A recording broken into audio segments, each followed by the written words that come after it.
Sugar cane cleaning machine mechanism చూద్దామండి.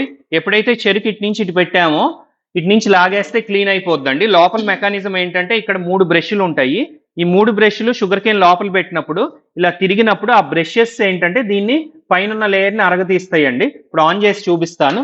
ఇదిగోండి ఇలా ఇలా అంటూ ఉంటే పైనున్న లేయర్ని క్లీన్ చేసేస్తుంది. అండ్ దీని మెకానిజం ఏంటంటే కింద 1 HP మోటార్ ఉంటుందండి. బెల్ట్ ద్వారా ఈ షాఫ్ట్ అనేది ఇలా తిప్పుద్ది.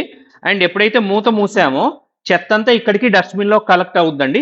మెయిన్ ఏంటంటే చెరుకు అనేది తడి బురద ఉండకూడదు. తడి బురద ఉందంటే ఈ బ్రషెస్ అనేది బురద అంటుకుపోయి రెండో చెరుకు అనేది అంటుకుపోద్ది. సో పొడిగా ఉన్న చెరుకులుకి ఓకే, అండ్ మరీ సన్నగా ఉండకూడదండి. కొద్దిగా మీడియం లావు చెరుకులకు అయితే ఇది పనిచేస్తుంది. అండ్ ప్రైజెస్ కోసం మా వెబ్సైట్ ని చూడండి. ప్రైజెస్ క్యాటలాగ్స్ coolexworld.net లో మీకు అన్ని వివరంగా ఉంటాయి. మా దగ్గర sugar cane heavy duty machine కూడా ఉంటుందండి. ఇది కూడా మీరు కొనుక్కోవచ్చు. Thank you.